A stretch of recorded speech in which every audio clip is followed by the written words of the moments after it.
शब्द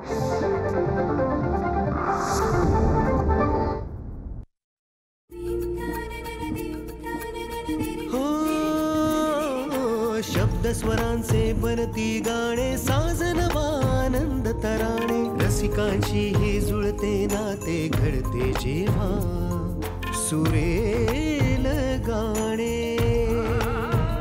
कसे हे घडते मनात येते, भेटू बोलू ऐकू तयांच्या गोष्टी गाण्यांच्या, गोष्टी गाण्यांच्या.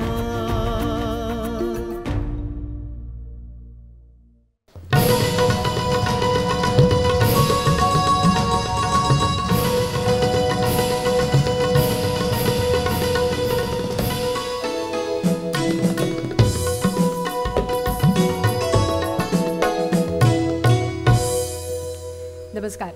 गोष्टी गाण्यांच्या कार्यक्रमात आपल्या सगळ्यांचं स्वागत आहे. मंडळी, संगीताची जादूच अशी असते की हे संगीत आपल्या आयुष्याला झंकारून टाकतं. बऱ्याचदा असं होतं की चित्रपटात आपण गाणी पाहतो, पण तीच गाणी आपल्या आयुष्याला सुद्धा कुठेतरी जोडणारी असतात. आणि म्हणूनच गीतकार, संगीतकार आणि गायकांनी निर्माण केलेलं हे संगीताचं विश्व आपल्यालाही खूप जवळचं वाटतं. असेच काही कलाकार आज आपल्या भेटीला आलेत. गेले 25 वर्ष पार्श्वगायनाच्या क्षेत्रात जिचं नाव आहे आणि वर्सटाईल सिंगर म्हणून आपण जिला ओळखतो, बालगायिका ते राष्ट्रीय पुरस्कार विजेती गायिका अशी जिची ओळख करून देता येईल, बेला शेंडे आज आपल्यासोबत आहे. बेला, स्वागत आहे तुझं. थँक्यू उत्तरात आहे. आणि त्याचबरोबर आजचा आघाडीचा आवाज, आजचा आघाडीचा संगीताचा बाज असा घेऊन आलेले चिनार महेश हे प्रसिद्ध संगीतकार जोडी आपल्यासोबत आहे. नमस्कार, स्वागत आहे. खरं तर चिनार महेश हे नाव घेतल्यानंतर पहिला चित्रपट जर आमच्या डोळ्यासमोर कुठचा येत असेल तर टाइमपास. म्हणजे कोणताही टाइमपास न करता तुम्ही छान टाइमपासमधली गाणी आम्हाला दिली आहेत आणि अतिशय उत्तम गाणी झाली आहेत. मला असं वाटतं की आजच्या मैफिलीची सुरुवात आपण टाइमपास या चित्रपटातल्या गप्पांनी किंवा त्याच्या आठवणींनी करूया. काय सांगाल त्याबद्दल? खरं सांगायला गेलं तर टाइमपासचं म्युझिक आम्ही खूप सिरियसली केलं होतं, म्हणून तो टाइमपास एवढा छान झाला. म्हणूनच म्हटलं की कोणताही टाइमपास न करता केलेला आहे. कारण का खूप दिवस त्याच्या मागे काम सुरू होतं. म्हणजे साधारणतः आम्ही एक जवळजवळ 6 ते 8 महिने टाइमपासच्या गाण्यांवरती काम करत होतो. म्हणजे एक एक चाल, त्याचे ऑप्शन्स, मग शब्द यायचे, लिरिक्सचे वेगवेगळे ऑप्शन्स, असं खूप केलं होतं. म्हणजे बेला खूप मोठा पार्ट आहे त्या फिल्मचा. सो तिलाही माहिती असेल, आठवत असेल की आम्ही किती रिहर्सल्स, किती दिवस डबिंग करायचो. मग परत 4 दिवसांनी असं वाटायचं नाही हा अंतरा परत करूया, मग परत तिला बोलून घ्यायचो. सो खूप वेळ डेडिकेट झाल्यामुळे मला असं वाटतं की, आणि सगळ्यांची पॉझिटिव्ह एनर्जी होती. म्हणजे आम्हीच नाही तर सिंगर्स, लिरिसिस्ट होत्या, रवी जाधव डिरेक्टर, प्रोड्युसर मेघना जाधव, या सगळ्यांचं एवढं प्रचंड पॉझिटिव्हिटी होती की ते आम्हाला सुद्धा वाटलं होतं की इतकं यश मिळेल त्या गाण्यांना. म्हणजे एक असतं ना, प्रत्येक म्युझिशियनला असं वाटतं की नाही हे आपलं खूप छान झालंय, पण त्याला एवढं यश मिळेल की इंटरनॅशनल त्याला हे मिळालं. म्हणजे बाहेरच्या देशात राहणाऱ्या मराठी लोकांनी सुद्धा तिथनं तेव्हा फोन करून किंवा फेसबुकला कमेंट करून सांगितलं होतं की आम्ही इथे सुद्धा रोज ती गाणी ऐकतो. लाईक्स आणि शेअर्स वगैरे तर किती झाले त्याला काही गणतीच नाही, त्याला लिमिटच नाही. आणि मला एक आठवते की टाइमपास 1 मधलं मला वेड लागले प्रेमाचे या गाण्याचे मला वाटतं एकूण स्वप्नील 2दा आला होता, बेला 2दा आली होती. प्रत्येक वेळेला त्या गाण्याचं आज रेकॉर्डिंग केलं की नाही अजून थोडंसं करूया, म्हणजे परत यायची. ऍब्सोल्युटली. म्हणजे मला ते रेकॉर्डिंगचे दिवस आजही तितकेच ताजे आहेत. आणि एकही शो आज असं होत नाही की ज्याच्यात हे गाणं घेतलं जात नाही. खरंच आहे. म्हणजे कधी कधी असं होतं ना की अरे हे गाणं पण खूप वेळा गायलं, आता काहीतरी वेगळं गाऊ, पण नाही, त्या गाण्याची एक फरमाईश कायमची शोज मध्ये असतेच आणि एकही कार्यक्रम असा पूर्ण होत नाही त्या गाण्याशिवाय. बरोबर. किंवा सुरुवात होत नाही त्या कार्यक्रमात. आणि फार सुंदर लिहिलंय गुरुनी. एक सांगतो ना, टेकचे ओव्हरऑल यांचे जर बघितले सगळ्यांचे म्हणतो 70 ते 80 तास डबिंग, फक्त डबिंग.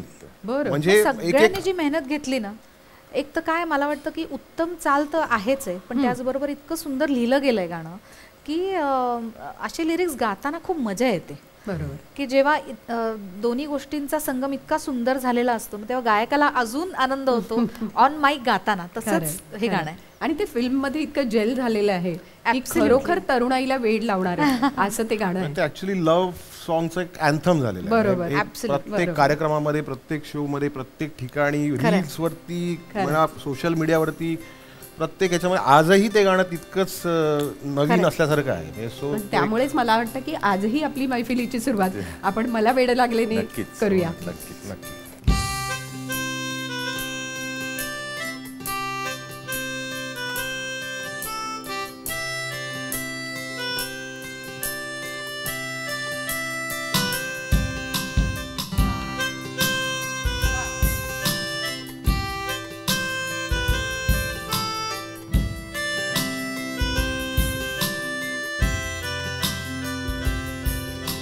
रंग बावऱ्या स्वप्नात सांगा रे सांगा, कुंद कळ्यांना वेलीला सांगा रे सांगा, हे भास होते कसे, हे नाव ओठी कुणाचे, का सांग वेड्या मना, मला भान नाही जगाचे, मला वेड लागले प्रेमाचे, मला वेड लागले प्रेमाचे, प्रेमाचे, प्रेमाचे.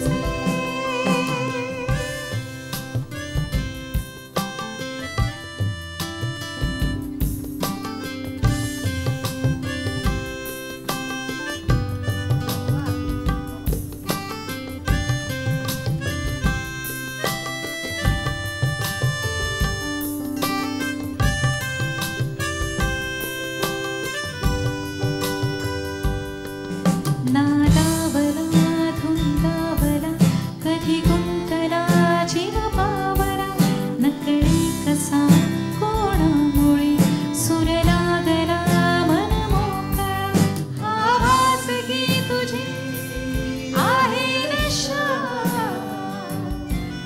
मला साथ घालती दाही दिशा, मला वेड लागले प्रेमाचे, मला वेड लागले प्रेमाचे, प्रेमाचे. बावऱ्या स्वप्नात सांगा रे सांगा, कुंद कळ्यांना वेलीला सांगा रे सांगा, हे भास होते कसे, हे नाव ओळखी कुणाचे, का सांग वेड्या मना, मला भान नाही जगाचे, मला वेड लागले प्रेमाचे, मला वेड लागले प्रेमाचे, प्रेमाचे,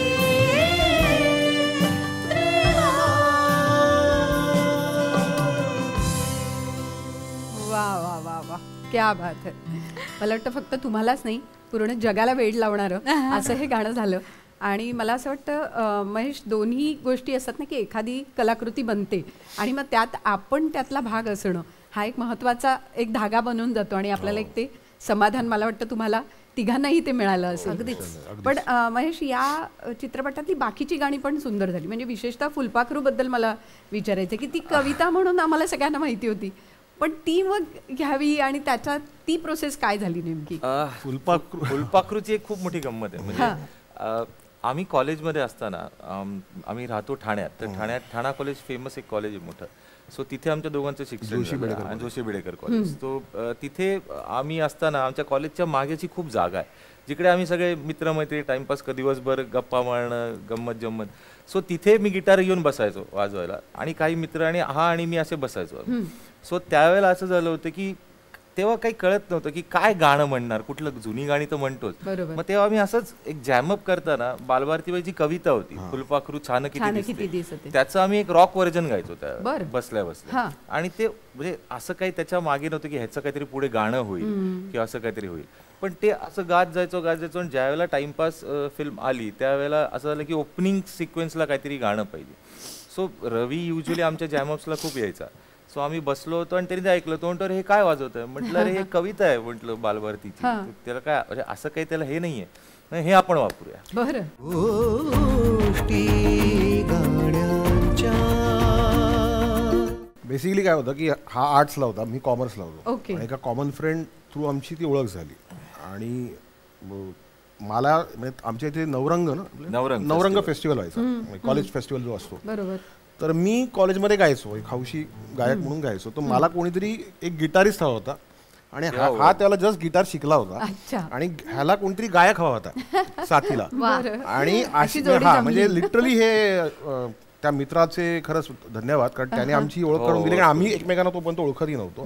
तर मी त्याला सहज म्हटलं अरे तो मला म्हणाला की अरे माझा एक मित्र आहे तो गिटार वाजवतो, तो आर्ट्सला आहे. म्हटलं नाव काय रे, म्हणजे महेश वगैरे ओगले.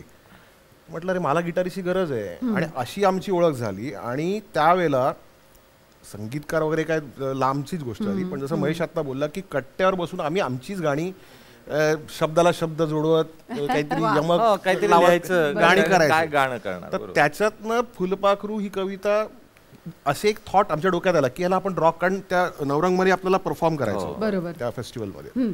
तर म्हटलं ह्याला काहीतरी वेगळ्या पद्धतीने आपण परफॉर्म करू शकतो. आणि हा इनमीन मला वाटतं त्यावेळेला 4-5 बेसिक कॉर्ड्स ह्याला माहिती होते, 5-6 कॉर्ड्स माहिती होते. अच्छा, इतकं म्हणजे लिटरली शिकत होता. आणि म्हणजे असं गमत की त्या 4 कॉर्ड्स मध्येच काय गाणी वाजवू शकतो. हा पण एक वेगळा प्रयोग होता. येत नाही काही, पण जे येते त्याच्यात काय करू शकतो आपण. आणि ही वॉज लर्निंग, तो शिकत होता. सो त्याच्यावरती फुलपाखरू आपण जॅम करू. आणि मग असं झालं की मित्रांना जेव्हा ऐकवलं कॉलेजमध्ये तेव्हा अरे सुपर्ब आहे, परफॉर्म करा ना तुम्ही. मग त्यावेळेला त्या नवरंग फेस्टिवलमध्ये पहिल्यांदा आम्ही फुलपाखरू असं रॉक पद्धतीने ते परफॉर्म केलं. That was like bang on तो कार्यक्रम झाला. पण कसं ते आम्हाला आता पण ऐकायला. आणि अजून एक त्याच्या मागची गंमत अशी की ज्या कॉलेजमध्ये आम्ही ते गाणं वाजवायचं किंवा परफॉर्म केलं, सो इव्हेंच्युअली 15 वर्ष किंवा काही वर्षानंतर जेव्हा टाइमपास फिल्म झाली, सो टाइमपासचं शूटिंग पण त्याच कॉलेजमध्ये आणि फुलपाखरू पण त्याच कॉलेजमध्ये. आणि जिथे शूट झालं त्याच्या बरोबर तो समोर कट्टा होता. आणि आम्ही त्या शूटिंगला गेलो आणि आम्ही इतके नॉस्टॅल्जिक झालो बसलो आणि म्हटलं इथेच आपण गाणं कंपोज केलं आणि आज टाइमपासच्या चित्रपटात इथेच समोर शूटिंग. कसे योगायोग असतात आणि हे योग जुळून येतात तेव्हा तुमचं गाणं आमच्यापर्यंत पोहोचतं. खरं तर ऐकूया. फुलपाखरं बदलली.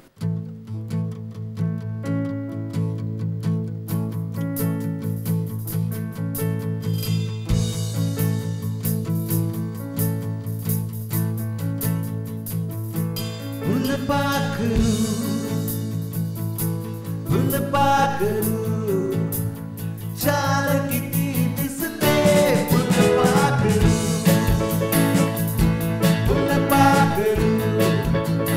छान किती दिसते. फुलपाखरू या वेलीवर फुलांबरोबर कोण किती हसते. फुलपाखरू छान किती दिसते. फुलपाखरू छान किती दिसते. फुलपाखरू. वा, म्हणजे आम्हाला कॉलेज कट्टा दिसायला लागला आता सुद्धा. सेम माहोल होता. बरोबर. तुम्ही सुद्धा आता मागे गेलात का कॉलेजच्या कट्ट्यावर? आम्ही तिथेच आहोत. काय सिंक मध्ये आलो तिथेच आहोत. पण तुम्ही दोघंही सिंक मध्ये आहात, हाही खूप महत्वाचं आहे. आणि 2 संगीतकार जोडी जेव्हा असते तेव्हा ती एकमेकांच्या सिंक मध्ये असणं ही खूप महत्वाची गोष्ट आहे. पण ती सगळीच गाणी चांगली झाली. मला वाटतं त्यातला आणखी एक गाणं तुमच्या खूप जवळचं आहे, प्रेम की फारच आमच्या आवडतं सॉन्ग. दुःख बरी. काय आठवण आहे त्या गाण्याची?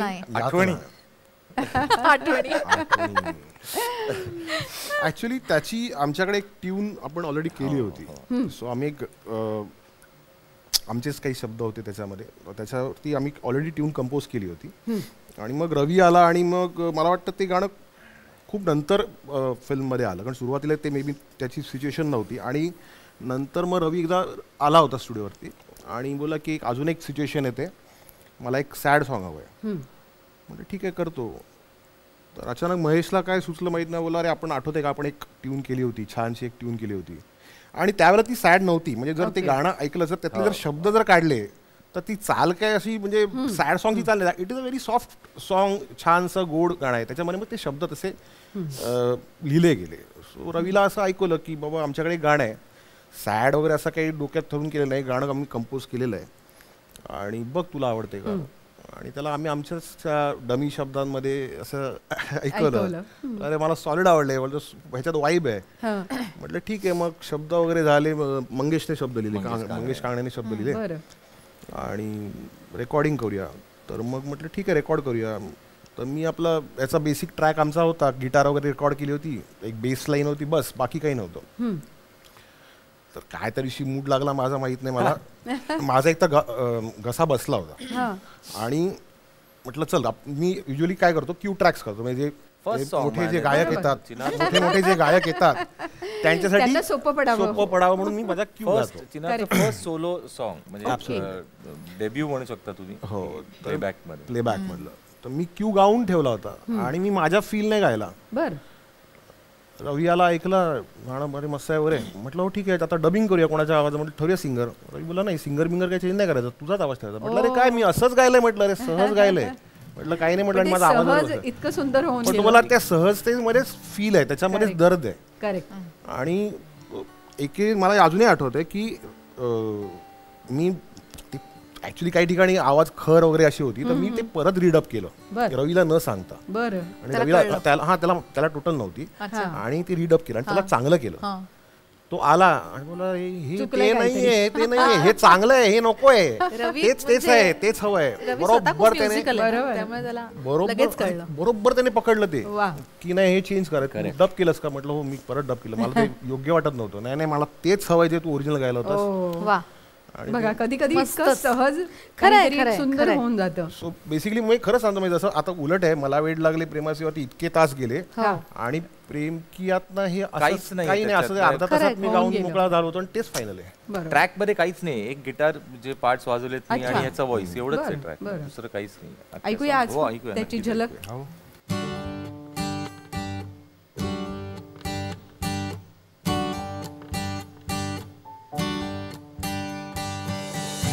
कधी वाटे मन का हरवते, आसूला पवून का मिरवते, प्रेम की यातना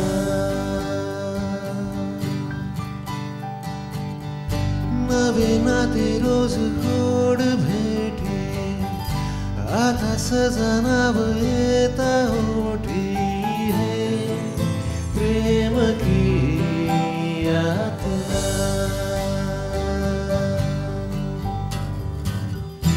आजूबाजू मोठी कुंपणे, नको मरणाला झुंपणे, हे प्रेम की यातना. हा हे प्रेम की यातना. म्हणजे टाइमपास चित्रपटाने प्रेमाचा एक वेगळा विषय खरं तर लोकांपर्यंत आणला. तो टाइमपास नाही हे पण पुन्हा पुन्हा त्या नावाने खरं तर सिद्ध केलं.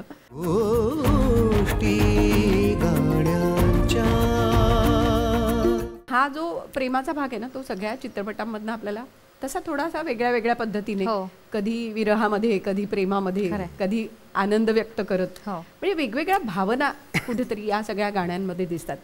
मला एवढ्यासाठीच या सगळ्याची आठवण झाली. बेला तुझीही अशी गाणी अनेक आहेत. आणि मुंबई पुणे मुंबई हा चित्रपट तर म्हणजे स्वप्नील आणि मुक्ता यांची प्रेम कहाणी एका दृष्टीने लोकांची झाली. कशी वाटली त्यावेळेची ती सगळी आठवण, किंवा मुंबई पुणे मुंबईच्या त्यावेळेच्या त्या सगळ्या सिटिंग्स, काय झालं होतं? खरं सांगू, आता ही सगळी गाणी ऐकताना किंवा आता मुंबई पुणे मुंबईचा विषय निघाल्यावर असं वाटतच नाही की इतकी वर्ष झाली आहेत या फिल्म्सना रिलीज होऊन. आणि मला आठवतंय की नटरंग 2010चा होता आणि आय थिंक 6 महिन्याच्या स्पॅनमध्येच मुंबई पुणे मुंबई पण आला होता. आणि तेव्हा सोशल मीडियाचं इतकं काही असं फॅड नव्हतं. की पटकन गाणी रील्सवर आली किंवा लोकांनी गाऊन टाकली आहेत किंवा इन्स्टंट जे पॉप्युलर होण्याचं आज चित्र आपल्या सगळीकडे दिसतं, तसं नव्हतं त्यावेळेला. आणि तेव्हा फक्त एवढं डोक्यात होतं की एक खूप छान चित्रपट बनतोय, सतीश एक अत्यंत उत्तम दिग्दर्शक आहे आणि अविनाश विश्वजित यांचं फार सुंदर मेलेडियस संगीत, आणि त्यांची पण ती त्या अर्थाने सुरुवातच होती. एक मोठा चित्रपट होता आणि का कळेना कोणत्या क्षणी असू देत, कधी तू असू देत किंवा त्याच्या सिक्वेलमधली सगळी गाणी असू देत, ती इतकी प्रचंड पॉप्युलर झाली. आणि काम करताना ना कधी असं अजिबात मनात नसतं की आता या गाण्याचं पुढे काय होणार आहे किंवा हे गाणं पॉप्युलर होईल का नाही. आपण फक्त ना त्या पॅशनमध्ये काम करत जातो. बरोबर. आणि आपल्याला माहीत असतं की एखाद्या गाण्याला आपण कसं अप्रोच व्हायचंय किंवा ज्या आपल्यासमोर लिरिक्स येतात ते इतके सुंदर लिहिले गेले होते. एक त्याच्यात विश्वजितचा पण एक भाग होता. विश्वजित स्वतः उत्तम कधी कधी मुखडा पटकन लिहून जातो. बरं. तर त्यांनी पण त्याच्यात सहभाग दिला होता. At the same time Shrirang Godbole यांनी लिहिलेले शब्द होते. आणि का कळेना कोणत्या क्षणी हे कल्ट फेवरेट गाणं झालं. आणि जसजसं ते पॉप्युलर होत गेलं, एक गोष्ट लक्षात आली की लोकांनी ते इतकं मनात साठवून धरले की त्याच्यावरती आजही मला इंस्टाग्रामवर रील्स येतात किंवा व्हॅलेंटाईन डेला आवर्जून ते गाणं म्हणजे मला वेळ लागले जितकं आपण आज सगळीकडे ऐकतो तसंच त्यावेळेला 2010च्या वेळेला ही सगळी गाणी पॉप्युलर व्हायला लागली आणि एक मराठी गाण्यांमध्ये रोमॅन्टिसिझमचा एक वेगळा ट्रेंड चालू झाला की एक वेगळा साऊंड ऐकायला मिळाला. आणि मला वाटतं की म्हणूनच ती गाणी आयकॉनिक आहेत जी आजवर लोकांच्या मनात घर करून आहेत. पण बेला आता जे बोललीस ना ते अगदी खरं आहे. बरोबर. जी बोलली की विश्वजितने कधी कधी अचानक मुखडा लिहून जातो. अशी कित्येक गाणी आमची सुद्धा आहेत की आम्ही त्याला डमी शब्द म्हणतो, पण ते डमी शब्दच करेक्ट परफेक्ट बसतात आणि नंतर ते चेंज करावंसं वाटतच नाही. होतच नाही. बरीचशी गाणी मला वाटतं गाण्यांच्या निर्मितीमध्येच या गोष्टी एक्झॅक्टली. आणि काय होतं की गाणं ऍज अ कंपोजर म्हणून जेव्हा आम्ही गाणी कंपोज करत असतो तर कधीतरी त्या ट्यूनला परफेक्ट तो बसणारा मीटर मध्ये बसणारा तो शब्द असतो आणि सिच्युएशन पण तुम्हाला आणि तसंच त्या गाण्याच्या बाबतीत पण झालं होतं. आणि मला हे पण आठवतंय की काय झालं होतं, नटरंगच्या आधीपर्यंत प्रेक्षकांसाठी मी एक रोमॅन्टिक गाण्यांची गायिका म्हणून खूप पॉप्युलर होते. खरंच आहे. आणि जसं नटरंग आला तसं ते चित्र एकदम बदलून गेलं. आणि नटरंग रिलीज झाल्यानंतर ऑलमोस्ट मला आठवते की 1.5 वर्ष मी एकही लावणी गायले नाही. पण तो माझा डिसिजन होता स्वतःचा की. आणि असं होतं की लिटरली दिवसाला 5-5, 6-6 लावण्या यायच्या माझ्यापर्यंत की तुम्ही गा त्या. इतकं लोकांना मी त्या गायला हव्या असायच्या. पण मी म्हणलं की नाही, आता आपल्याकडे एक टाईपकास्ट होणं एक थोडंसं असतं. कारण नटरंगची हवा एवढी झालेली होती की ते कुठेतरी थांबवायचं होतं मला की बाकीचं पण बाज लोकांसमोर यावा. आणि त्याच्या 6 महिन्याच्या अंतरावरच मुंबई पुणे आलं. तर त्यामुळे या गोष्टीचा आनंद आहे की वेगवेगळ्या प्रकारची गाणी गाता आली. त्यामुळे मग आणि त्याच्यानंतर लगेच बालगंधर्व आलं. सो फार फार आनंद आहे की फार वेगवेगळ्या. मला असं वाटतं की तो एक गायिका म्हणून तुझा एक ग्राफ आहे एका दृष्टीने, आणि तो ग्राफ कायम चढताय याचा आम्हाला आनंद आहे नक्कीच. पण का कळेनाचा आपण सगळा उल्लेख करतोय तर थोडंसं ऐकायला आवडेल आम्हाला. जरूर.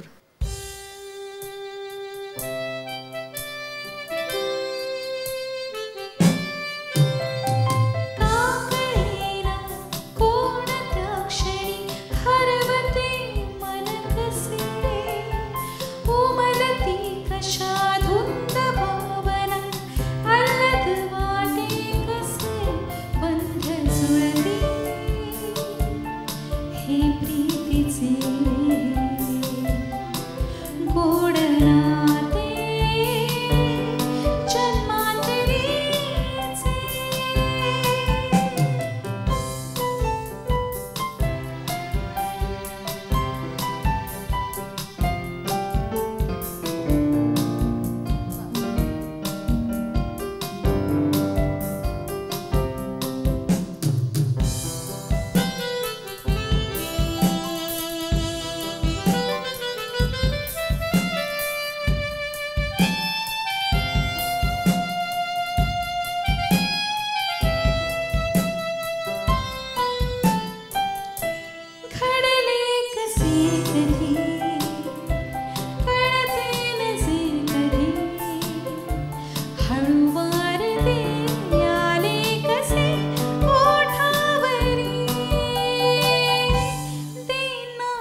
क्या बात आहे, वा. खरंच आहे, गोड नाते जन्मांतरीचे म्हणताना असं कधीतरी होतं ना की त्या गाण्याशी सुद्धा आपलं खरंय. जन्मांतरीचं अगदी नातं खरंय. आहे असं होऊन जातं. कारण बघ ना, इतक्या वर्षापूर्वी गायलेलं ते गाणं आजही गाताना तू तितक्याच उत्साहाने ते गातीयेस, म्हणजे एक मनातनं त्या सगळ्या भावना येत अगदी खरं, असतात. अगदी खरं. प्रेमाच्या बाबतीत हेच असतं आणि मला वाटतं अशाच भावना सगळ्या चित्रपटातनं येत असतात. कारण प्रेमाची गोष्ट मध्ये सुद्धा तुझं असंच एक गाणं आहे. पुन्हा ते देखील असंच प्रेमाचं गाणं, हो. ओल्या संजवेळी. ओल्या सांजवेळी अश्विनी शेंडे हिने लिहिलं. हो. आणि मला आठवत आहे की ती फिल्म रिलीज झाली आणि प्रमोशनसाठी आम्ही इतक्या ठिकाणी फिरत होतो, वेगवेगळ्या कॉलेजेसमध्ये वगैरे जात होतो. आणि मुंबईतल्याच एका आम्ही कॉलेजला गेलो असताना आम्हाला असं लक्षात आलं की त्याचे लिरिक्स इतके जास्त पॉप्युलर झालेत की तिकडच्या स्टुडंट्सनी त्याचे बुकमार्क्स केलेले होते. वा. आणि ते पाहून एक कलाकार म्हणून एवढा आनंद झाला, कारण का एखादी चाल पॉप्युलर होते किंवा अरे तुम्ही खूप छान गायलाय म्हणून गायकाचं कौतुक केलं जातं, पण जेव्हा एखाद्या लिरिसिस्टचं कौतुक अशा प्रकारे आणि केलं जातं पोहोचले म्हणजे खऱ्या अर्थाने. आणि ते इतके आवडले की ओल्या सांजवेळी उन्हे सावलीस बिलगावी तशी तू जवळी ये जरा. इतके सुंदर, इतके उबदार लिहिलेले शब्द होते की ते जेव्हा बुकमार्क्स म्हणून आम्ही पाहिले आणि त्या कॉलेजनी अनाऊन्स केलं की इथे इतके ते आवडले शब्द की या मुलांनी त्याचा असा वापर केला, तर आम्हाला सगळ्यांना ॲज अ टीम इतका आनंद झाला होता. आणि ती सुद्धा मेलडी अतिशय सुंदर क्राफ्ट केली गेली होती आणि स्वप्नीलचं आणि माझं डुएट होतं. हो हो. आणि मी आणि स्वप्नीलने आतापर्यंत असंख्य गाणी गायली आहेत. आणि पुन्हा एकदा अविनाश विश्वजित. हो, अविनाश विश्वजित यांचं संगीत.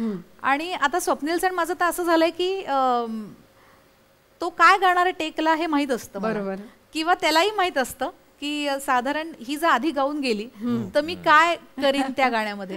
त्यामुळे ते रेसिप्रोकेट इतकं छान होतं. आणि ऑफकोर्स शोजची आम्हाला खूप वर्ष सवय एकत्र, तर त्यामुळे ती जी एक देवाणघेवाण असते ना गायकांमधली, जी पूर्वीच्या काळात होती ना, की आपण म्हणायचो की अरे जेव्हा लाईव्ह रेकॉर्डिंग व्हायची तेव्हा किती आनंद असेल, किंवा 40 व्हायलिन्स आहेत किंवा स्ट्रिंग सेक्शन सगळा बसलाय, रिदम सेक्शन बसलाय, आणि त्या सगळ्या संचामध्ये 2 गायक जेव्हा गातात एखादं डुएट, तेव्हा ती भावनांची जी एक तीच एक देवाणघेवाण असते, ती खरंच कशी असेल त्यावेळेला ती गाणी खुलून यायची.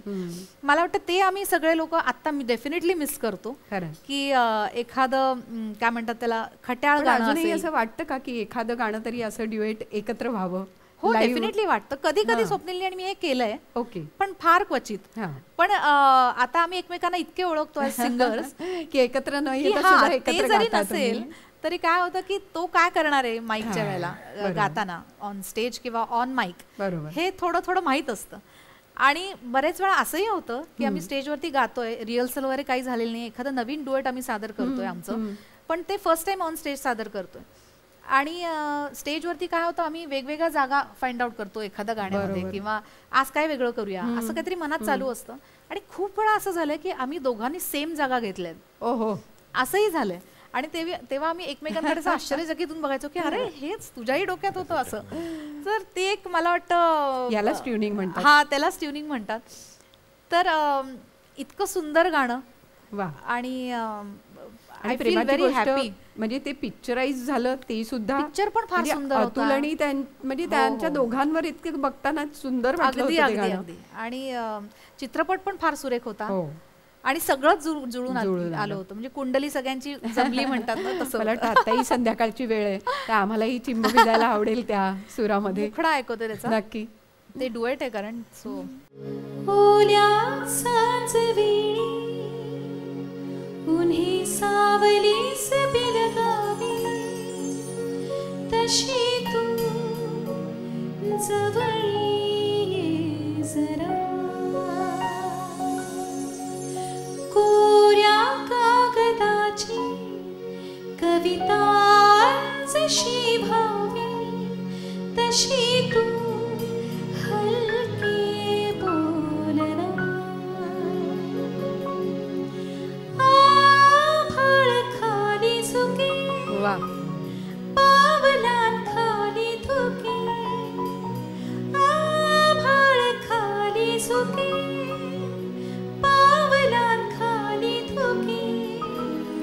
सुख ही नवे सलगे करे का सांग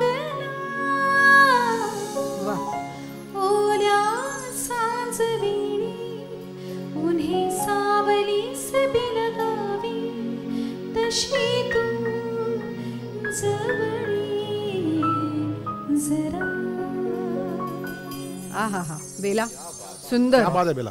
म्हणजे खरंच आमची संध्याकाळ मंत्रमुग्ध केली असं म्हणायला हरकत नाही. गोष्टी गाण्यांच्या. कसं असतं ना की प्रत्येक गाण्याचं एक वेगळं चॅलेंज असतं. खरंय. आज प्रेमाची गोष्ट आहे म्हणून प्रेमाचं गाणं आहे आणि म्हणून ते तितक्या सॉफ्टली तुम्हाला गायचं आहे. पण संगीतकार म्हणून सुद्धा तुम्हालाही तेवढंच चॅलेंज असतं प्रत्येक गाण्याचं आणि प्रत्येक चित्रपटाचं. मला यायचं आहे तुमच्या आत्ता अगदी अलीकडे खूप गाजलेल्या धर्मवीर या चित्रपटात.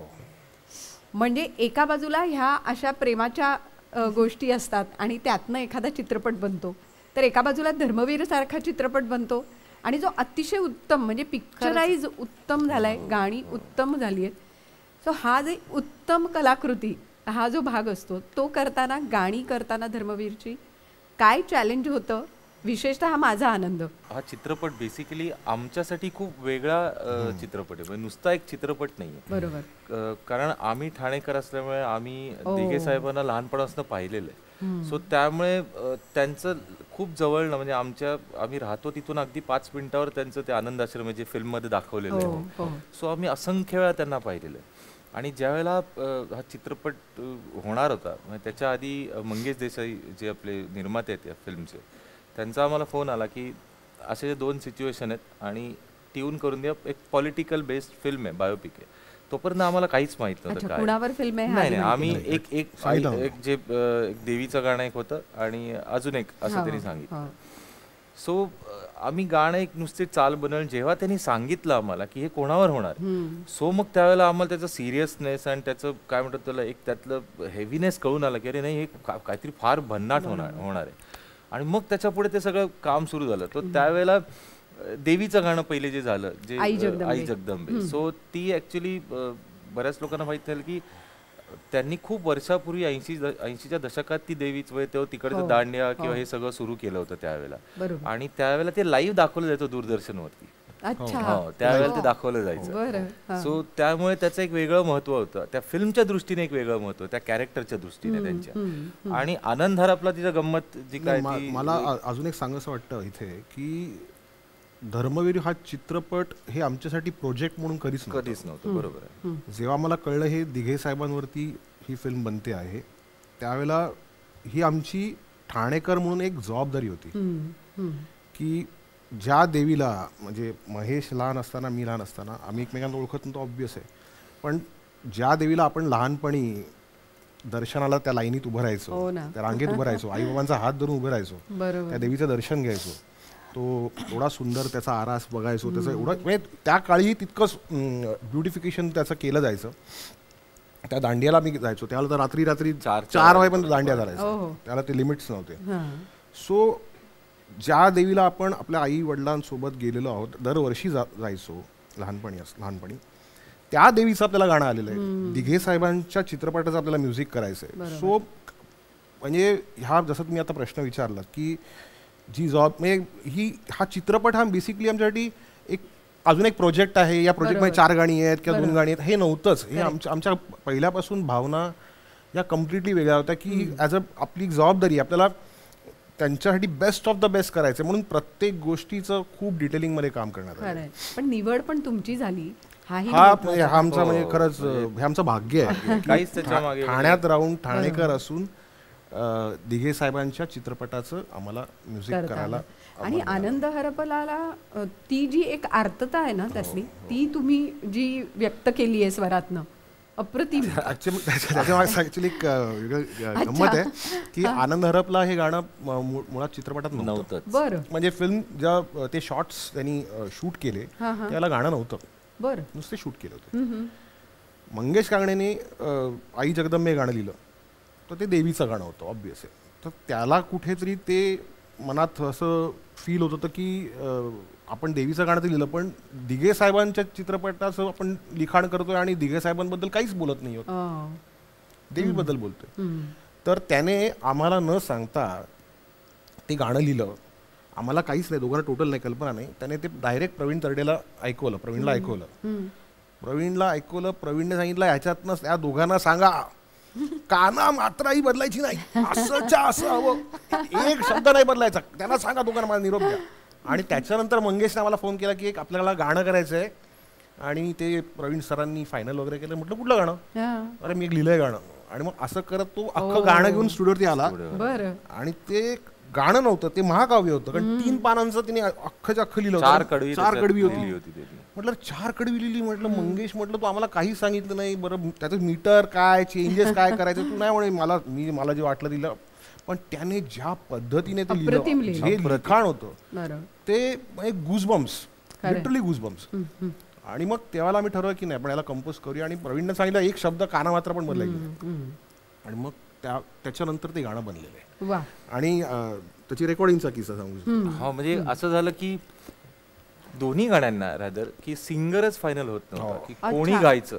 म्हणजे असे अनंत अशी नावं आली की हिंदीतले मोठे मोठे सिंगर आले, खूप त्यांची नावं आली, पण ते काही घडेच ना. म्हणजे काही सिंगर्सना मराठी भाषेचा प्रॉब्लेम होता, म्हणजे हिंदीतले जे होते ते काही पंजाबी त्यांना माहीतच नव्हतं कसे उच्चार, आणि खूप असे झाले. आणि शेवटी झीचं असं आलं की झी रिलीज करणार होते ते 1 तारखेला, अशा 26, 25, 26 काही तारीख होती ती.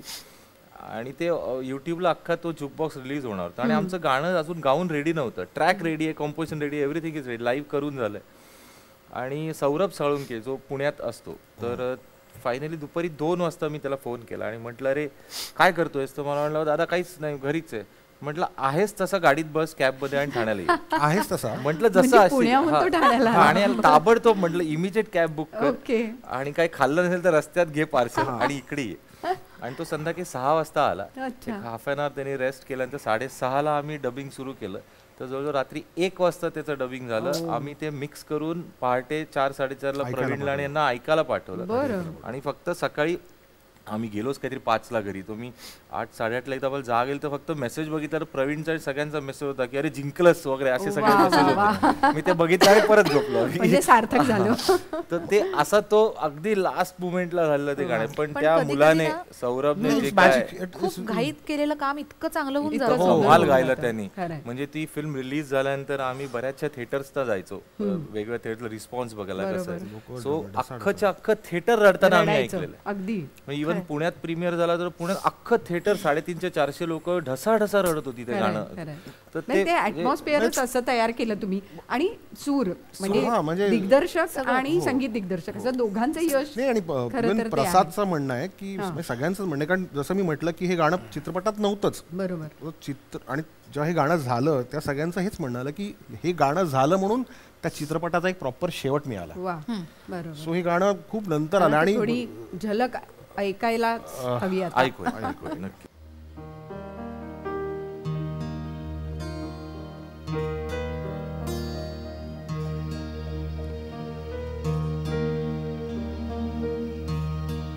मुखात सुखाची साखर ठेवून जोडली जन्माची नाती, रामाच्या रूपात जपला माणूस मारुती रायाची छाती, वाघाची लीला कपाळी टिळा तुझेड अंधारासाठी, भनक भीतीची नवती भवती आभाळ रे माझ्या पाठी, देऊन किनारा मनाच्या होडीचा सारंग हरवला, माझा आनंद आनंद आनंद हरपला, आनंद हरपला.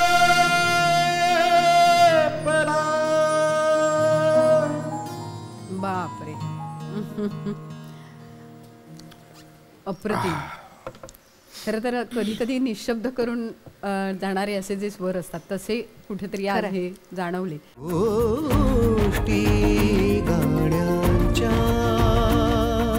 पण मुळातच चिनार महेश हे नाव काही वेगळ्या प्रकारच्या धाटणीच्या चित्रपटांशी जोडलं गेलं. म्हणजे तुमचा पहिला चित्रपट ज्याने तुमची खरी ओळख झाली तोही मला वाटतं असाच वेगळ्या विषयावरचा होता, बैलगाडा शर्यत. आणि मला वाटतं त्यावेळेला काहीतरी शर्यतींनी बंदी आली होती आणि असा तो सगळा काळ होता. शर्यत नावाचा जो चित्रपट होता तिथून तुमची खऱ्या अर्थाने सुरुवात झाली असं म्हणायला हरकत नाही. ऍक्च्युली म्हणायला हरकतही नाही आणि actually नाही म्हणजे काय. असं नाहीये कारण Basically आम्ही त्याच्या आधी 3-4 वर्षापासून आम्ही काम Correct. करत पण होतो. लोक जास्त पण लोकप्रिय झालेला चित्रपट. शर्यत ह्या फिल्मला ऑलमोस्ट सगळ्याच अवॉर्ड फंक्शन्सला नॉमिनेशन मिळालं. म्युझिकच्या नॉमिनेशन्स मध्ये आमचं नाव आलं. हे फर्स्ट टाइम झालं होतं. आधी आम्ही म्युझिक करत होतो बऱ्याच. असं मी म्हणतो की आमच्या संगीतकारांचं किंवा गायकांचं असं एक होतं की आपण खूप चांगली गाणी कधी कधी करतो पण पिक्चरच येत नाही, रिलीजच होत नाहीत ते फिल्म्स आणि आपण ती काही गाणी परत यूज पण नाही करू शकत कुठे. तो असे काही फिल्म झाल्या होत्या. पण शर्यत नंतर ते एक थोडंसं रेकग्निशन आपण म्हणतो की यायला लागलं की ओके हे पण एक 2 जण आहेत की हे करतायत काम. आणि शर्यत ह्या फिल्ममध्ये सुद्धा एक चांगलं होतं की त्याच्यात सुद्धा जशी टाइमपासमध्ये वेगवेगळ्या जॉनरची गाणी होती की मला वेड लागलं एक होतं किंवा प्रेम कियातनं एक स्लो रॉक होतं, ही पोळी साजूक तुपातली एक वेगळंच शर्यतमध्ये पण शर्यतमध्ये पण तशीच गाणी लव्ह सॉन्ग होतं की एक शर्यतीवरचं गाणं होतं जे सचिनजीने स्वतः गायलं होतं. त्याचंच एक सॅड व्हर्जन होतं, एक आयटम सॉन्ग होतं, एक लव्ह सॉन्ग होतं. सो त्या प्रकारची सगळी वेगळे जॉनर्स असल्यामुळे त्याला रेकग्निशन मिळालं आणि तिथून म्हणजे आमचं म्हणतो ना एक पेस पकडला, एक थोडासा स्पीड आम्ही काम करायला आम्हाला मिळाला त्याच्यामुळे. पण ती गाणी करताना म्हणजे त्यातलं एखादं आज आम्हाला ऐकवता येईल असं कोणतं आणि त्या गाण्याला काही किस्सा आहे का किंवा ते गाणं तयार होताना काही वेगळी गोष्ट घडली होती का? ते गाणं म्हणजे आता असं झालं होतं की आम्ही स्टुडिओत होतो 2 जण. आम्ही म्हणजे अख्खी टीम होती. विजू माने ज्यांनी डिरेक्ट केली आहे फिल्म आणि सगळेच त्यांचं काहीतरी काम चालू होतं. आम्ही पण एका बाजूला बसलो होतो, जॅमअप करत होतो.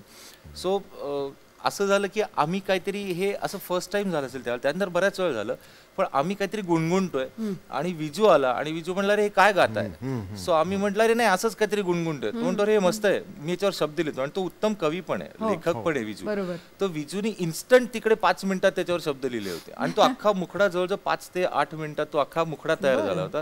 आणि मग नंतर विजू म्हणाला रे ही तर हे आपल्या फिल्म मधली सिच्युएशन आहे की मला हे संतोष आणि ऍक्ट्रेस तिच्यावरती मला ते पिक्चराइज करायचं तेजश्रीवर. पण मला वाटतं आम्ही नुसतंच जॅम करत होतो, म्हणजे त्या फिल्मचं काम करत नव्हतं. तेव्हा नव्हतं, आम्ही दुसरं काहीतरी करतो. तेव्हा तो म्हणला ही फिल्मची सिच्युएशन आहे आणि तेवढा विजू आला आणि विजू वगैरे तुम्ही काय गायलात आता, असं काय गायलात, असंच काहीतरी टाइमपास म्हणून गातोय आम्ही.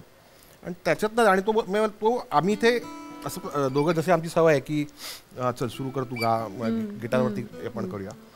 आणि असं बसल्या विजूने लिटरली बसल्या त्याने तो शब्द त्याचे लिहिले, त्याचा मुखडा लिहिला. काय होते ते शब्द ऐकूया तरी? शुअर.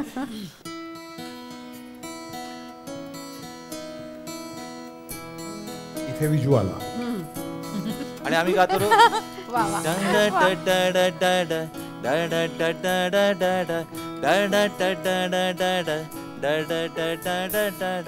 राणी बनी पाणी खा, गाळू लागे हिरवाई, वारा इशारा देई, हळवार सांगे काही, आणि या भाळीच्या कलाली पसरावी, अनवट वाट सांगी चौराऊ नवख्या गावी.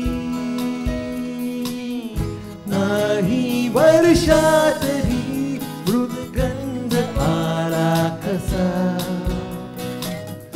ओरे ताचिंब हास मंत झाला कसा, मला सांगना रे मना, मला सांगना, मला सांगना रे मना, मला सांगना. वा, मला सांगना रे मना, हे मला तुझा अल्बम आठवला ग. माझा कुठला? माझ्या मना. कशावरनं काय आठवू शकतं? खरंच आहे, म्हणजे आता हे इतकं सॉफ्ट असं ऐकल्यानंतर मला अगदी माझ्या मना ऐक जरा इतकं तुझं सुंदर आहे की ते अनेक वर्ष गायलं तरी सुद्धा म्हणजे आम्ही पहिला अल्बम होता, पहिला अल्बम होता तुझा, म्हणजे 98 किंवा 99. हां हां. आणि सलीलचा सुद्धा तो पहिला अल्बम होता. बरोबर. आणि तेव्हा अल्बम्सचं खूप एक तो काळच अल्बम्सचा होता ना, हिंदी अल्बम्स म्हणा, मराठी म्हणा, तेव्हा लोक आवर्जून ऐकायचे. नॉन फिल्म म्युझिक खूप पॉप्युलर होतं तेव्हा. आणि त्याच्यात 8 गाणी होती आणि इतक्या उत्कृष्ट गीतकारांनी लिहिलेली गाणी होती. त्यात शांता शेळक्यांचं गाणं होतं, मला वाटतं माझ्या मनारे ऐक जरा शांताबाईंचंच गाणं हो, होतं. त्यांचंच गाणं आहे. नंतर संदीपची गाणी होती त्याच्यात, रमण रणदिव्यांचं गाणं होतं. म्हणजे असे अनेक दिग्गज कवी त्याच्यात लाभले आणि इतके उत्कृष्ट शब्द गायला मिळाले. सलीलच्या फार सुंदर कंपोजिशन्स त्याच्यामध्ये होत्या. आणि मला आठवतंय की पहिला अल्बम असल्यामुळे खूप टेन्शन पण असेल. टेन्शन होतंच. आणि आम्ही एका दिवसाला 4-4 गाणी रेकॉर्ड केली त्याची. बरं. आणि त्याच वेळेला माझ्या बहिणीचा अल्बम चालला होता, सलीलचा, बरसे बदरिया. सो दोन्ही अल्बमचं रेकॉर्डिंग आम्ही सायमल्टेनियसली करत होतो. आणि आजही तो अल्बम तितकाच ताजा आहे लोकांच्या मनात. म्हणजे सलील त्याच्या कार्यक्रमांमध्ये ती गाणी गातोच. पण सगळ्या दिग्गज कवींचा एक काय म्हणतो त्यांना भेटण्याचा योग आला. शांताबाईंना तर मी फार लहानपणापासून माझ्या घरी बघितलेलं आहे. तर त्यामुळे या सगळ्यांचा आशीर्वाद मिळाला त्यानिमित्ताने. आणि फार छान गाणी गायला मिळाली त्या अल्बममध्ये, फारच सुंदर. मला असं वाटतं की आजच्या दिवशी मैफिलीची सांगता करताना आपण त्यातलं एखादं गाणं, तुझ्या पहिल्या अल्बमचं एखादं गाणं आम्हाला ऐकायला आवडेल. हो.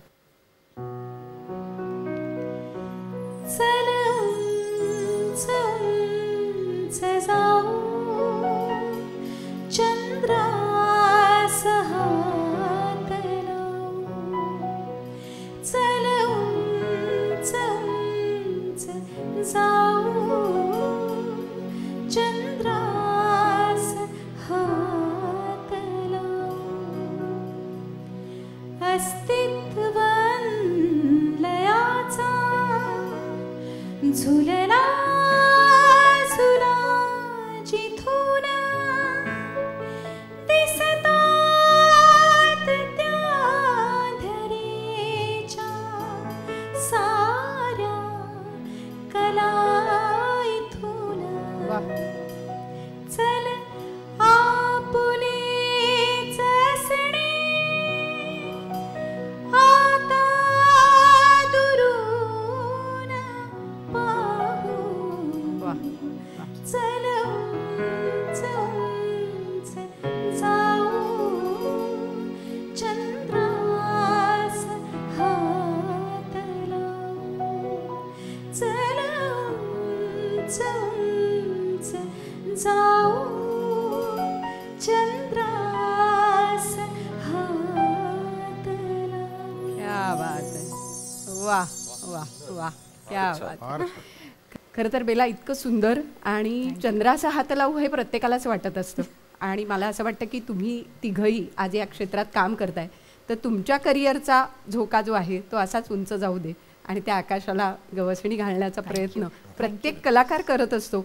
तर ते तुमचं क्षितिज तुम्हाला सापडू दे, सतत सापडू दे, अशी शुभेच्छा सदिच्छा नक्कीच व्यक्त करते. आजच्या पुरतं इथे थांबूया, पण तुमच्याशी खूप गप्पा मारायच्या आहेत. आणि त्या गप्पा पुन्हा एकदा पुढच्या भागात या सांगीतिक गप्पांना पुन्हा एकदा भेटूया आपण. पण नक्कीच आपल्या सगळ्या प्रेक्षकांना सांगावंसं वाटतं की शांताबाईंची आठवण निघाली तर शांताबाईंनी एका कवितेत जसं म्हटलं होतं की प्रत्येकालाच कवळायचा असतो आपापला स्वतंत्र चंद्र. हा स्वतंत्र चंद्र प्रत्येकाला खुणावत असतो आणि तोच कदाचित या कलाकारांच्या माध्यमातून आपल्यापर्यंत पोहोचत असतो. म्हणूनच असाच एक नवीन चंद्र बघण्यासाठी पुढच्या भागात भेटूया. आज इथेच थांबूया. नमस्कार.